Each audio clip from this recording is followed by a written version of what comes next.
Folks, it's time for my totally real, totally professional, definitely not my bedroom art studio tour. My name is Chris, also known as CometKo or CometKo on the internet sometimes. I don't know, I haven't figured it out. And this is my art studio. Almost all of the drawing and other art stuff I do, it's just drawing, happens in this rectangle of space. Since there's not really a ton to go over, I will be showing you my desk setup, my closet full of art supplies, as well as my favorite attraction, the print wall. Also, keep in mind for all the young artists out there, if you're seeing, wow, this guy has a deranged amount of art supplies, I must need all of those to be a good artist. You don't. I just have a impulse buying problem and live with my parents. So all of my income is expendable income. Don't treat me as an example, treat me as a warning. Don't be like this. Intro-wise, that's about all I have for you. This is gonna be a pretty chill video, so get some water, get some snacks. I'm not sure if I'm supposed to say this at the beginning or the end, but if you like it, subscribe, do the YouTube thing, you'll hear it in the outro, whatever. But yeah, studio tour time. As any studio tour goes, we will be starting with my pride and joy, my desk. Let's start with the coolest function of the desk. It is a drafting table that converts. Wow, look at that. It goes up and down. That's crazy. Nice. This is a little bamboo pen holder thingy I got off of Amazon. There's a lot of random stuff in here. Some fine liners, some random pens, some more fine liners, but I actually reach for these more often. Pencils, colored mechanical pencils, brush pens, water-based markers from Ohuhu, and some random stuff that I don't really use that often. Down here, I keep some erasers, some extra lead for pencils that I use a lot, a fidget cube, kneaded eraser, all that good stuff. There's also a little drawer where I have some washi tape, extra leads, just anything random that I'm not really picking up all the time. This corner of my desk acts as a charging station for my main digital drawing instrument. I use an iPad Air 2022 model, and it serves me pretty well. And my brain is too small to figure out Clip Studio, so I use Procreate. Over here we have this lamp, paper scraps, glue. We have this little cat bowl that has some pencil sharpeners and nail clippers for some reason. A Ruby Rose acrylic standee and Fantasy High D20s, my first D&D dice. Also, I just got this desk-mounted ring light, and this is going to change my life for the better by so much. It comes up and extends, and I can get a overhead shot of my desk. This thing rules. This is so cool. Just got it for the holidays. Amazing gift. Also, since I'm so professional, I did not clean up my desk for this video, and I still have out some art supplies I got for the holidays. We have some Copic multi-liners, SPs. These are incredible fine liners. They're also incredibly expensive, which is why I asked for them as a gift, because I would never pay for these myself. And some Posca pens. Everyone knows they're amazing. They're great. These are my first set of them. And they're really fun. Haven't made anything with them yet, but I'm really excited to. These are super fun. Also, I got more of my favorite sketching supply. These are Pentel RSVPs, and I got a multicolor set. Highly recommend. Here we got some drawers. I have multiple pencil cases because I have a problem. In this smaller pencil case, we have a shoot load of water-based markers, as well as some Tombow Fudenosuke brush pens, colored brush pens. Those are great for colored line art. This is a Delphonics utility pouch in the size medium, and this is the best pencil case I have ever had. It is meant for people who do hard labor, and I use it for art supplies. In here we have some microns. I specifically enjoy the PN size, which is a plastic nib where you can get some nice variation. I don't use fine liners as much as I should, but I really enjoy them. I also have some brush pens. I specifically like Zebra brush pens in black. I use the finest size they have because I like thin lines. We have some Muji clickable pens. And here is a random assortment of stuff I don't use a ton. We got some Sharpies, random pens, and some colored pencils. These are mostly Faber-Castell and also Prismacolor. Here is stuff I use more often. We got some Pilot high-tech C's as well as a Muji .38, which is my favorite gel pen. We have a Pilot Kakuno fountain pen, as well as a Tombow monograph Kirby pencil. This is my favorite pencil to sketch with. I use Uni HB anti-smudge lead, and it only kind of works. I don't use gray lead a lot, so I need to get some colored lead for this, so I'll use it more. This is a Zebra Delgard pencil with Pilot Color Eno orange lead. This is my favorite lead to sketch with, especially when I'm doing black line art. This is the best lead. This is, I believe, a Kuretake Bimoji brush pen.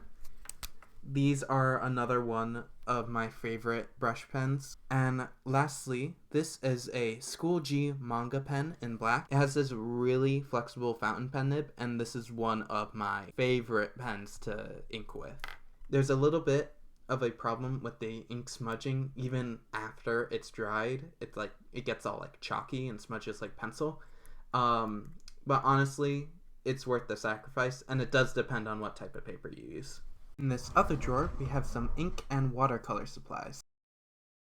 Deleter Black 4 is my favorite ink to use with dip pens, and I also have this black Sumi ink from Yasutomo. This is a Tachikawa nib holder that I just got for the holidays. This is so far my favorite dip pen to use. I'm also a fan of the Deleter nib holder that I got from a Deleter dip pen starter set, which I highly recommend if you're looking to get into dip pens. These are water brush pens. They're great for watercolor. They make it easier if you have trouble controlling the amount of water you use. This is a Meeden watercolor tin filled with Shinhan professional watercolors. It came in this 24 set of tubes that I then squeezed and dried out into these pans. I'm not a watercolor expert, but I think they're pretty good. I also have this ceramic mixing palette, this Daniel Smith masking fluid, as well as these Dr. P.H. Martin's India inks. This on the floor is my pride and joy, my marker collection that usually just hangs around down here. The main brand I use is Ohuhu. They're a great alternative to Copics. They're a lot cheaper and they just work well. I have their regular starter set, the pastel set, as well as a skin tone set that is all mixed in here. They're great markers. Highly recommend. Not sponsored, but they should send me free stuff. Here I have my first Copic set. They are Copic Chows that I got secondhand off of eBay. This is another really great set of markers. Copics are a lot more expensive than Ohuhu markers. But yeah, this is another great set of markers. I also have some miscellaneous Copic markers, like this Copic Sketch Primary Color Collection, as well as this Copic Chow Pastel Collection, which is a little confusing because these colors aren't really that pastel. And some of these miscellaneous markers I've just picked up.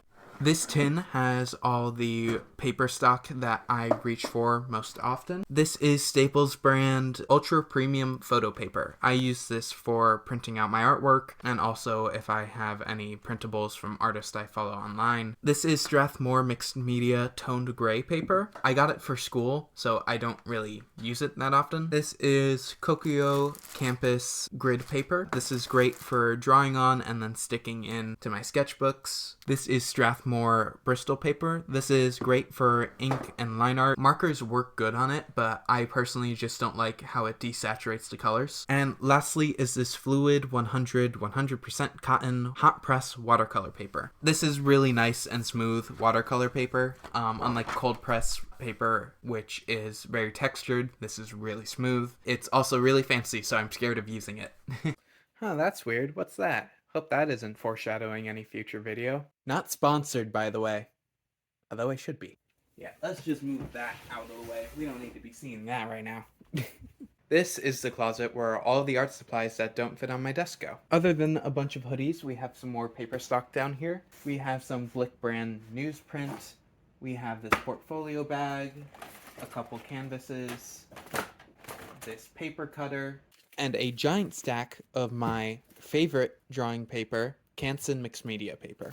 This is my favorite thing to ink on and do markers on. On this shelf, we have some art books. One of my favorites for realistic anatomy is the Morpho Anatomy for Artists series by Michel Larochelle. Sorry if I mispronounced that, but these books are fantastic. They really help you to break down the body and like define muscle structure and anatomy and everything. These books rule and have really helped me. I just got these for Christmas.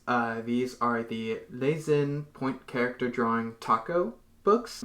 They cover anatomy from a more anime influenced perspective. It is a duology of books that comes in one set.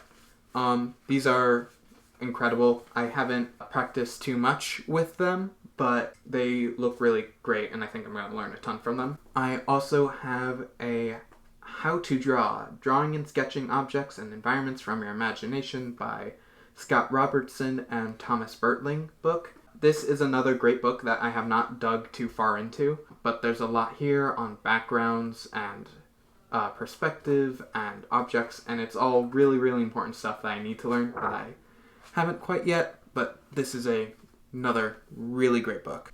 All the way up top are more art books, more from movies and games.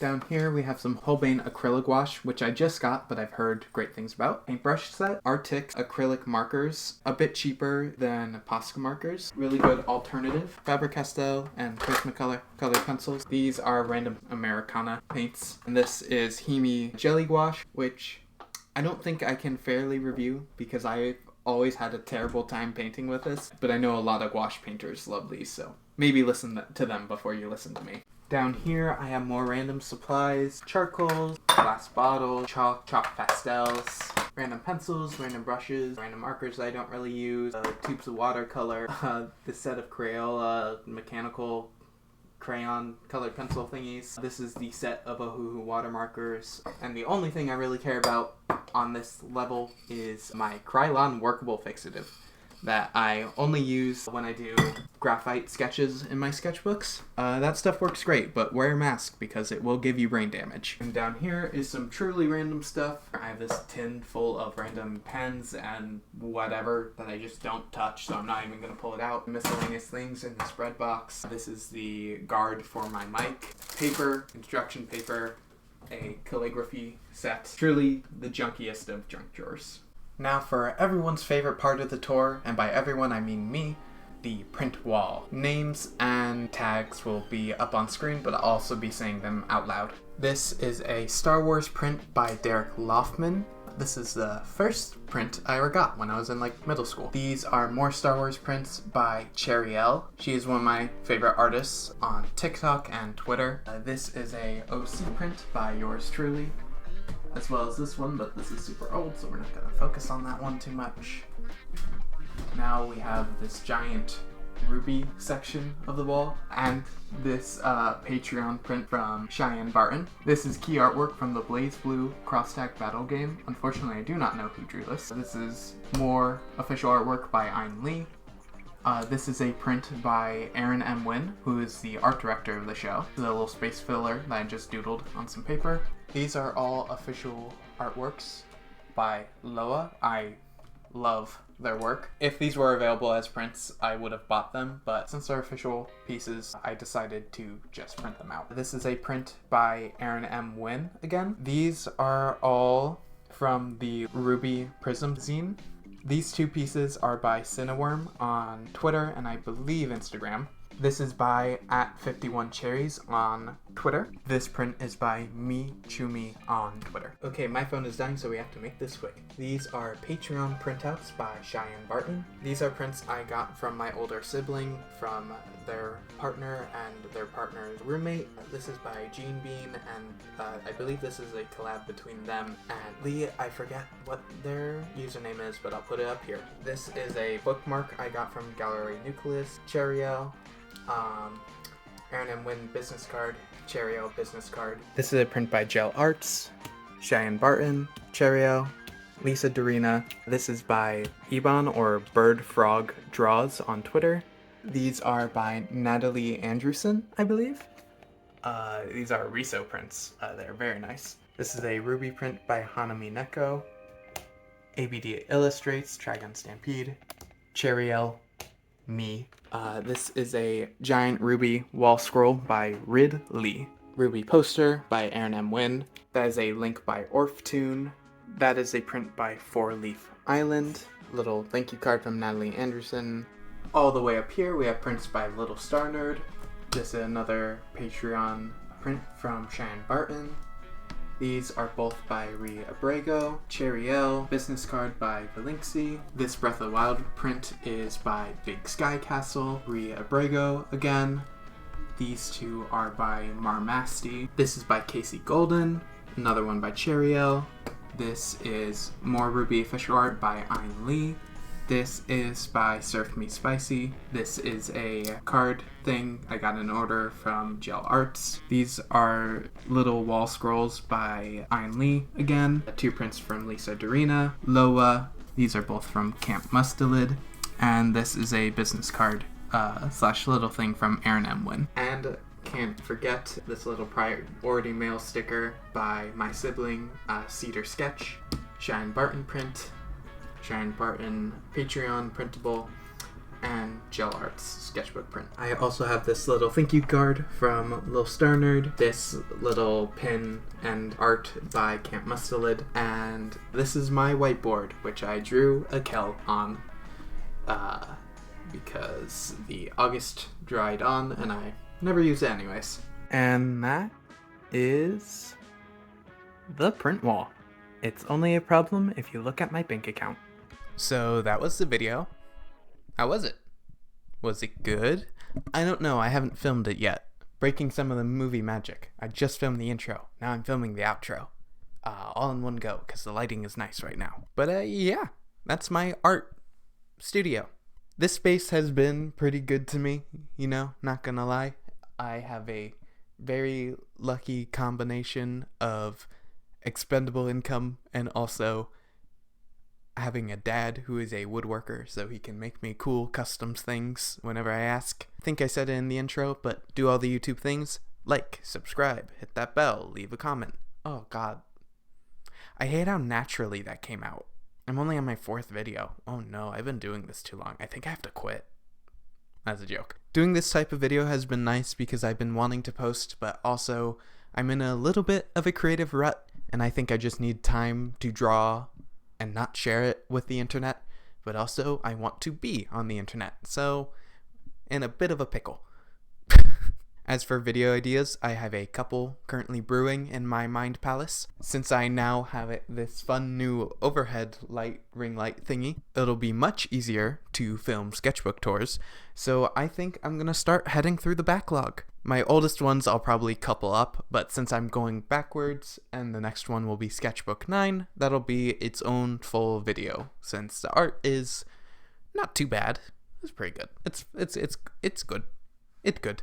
So that video should be coming up soon. I may have teased it earlier, but I've gotten a fun sort of gigantic paint set. Not sponsored, but I should be. And I am planning on doing a unboxing / testing video, which will be fun, especially since I am not a painter and don't really know how to do that. So that'll be a journey for us to go on together. There's that on the way. I've been floating the idea of doing a Bob Ross painting tutorial, some more sketch with me sessions, maybe some longer form, more podcasty type videos. I really enjoyed how the vlog turned out, but man, those things are really hard to edit. So I think we're gonna stick to those being a monthly thing and not a weekly or bi-weekly thing, just for my own sanity. But that about covers it. Don't want to spoil all the things I have coming up for y'all to enjoy. And that does it for this video. I hope you enjoyed this studio tour. Maybe it serves as some nice inspiration content, or maybe you can tell me how poorly set up this room is.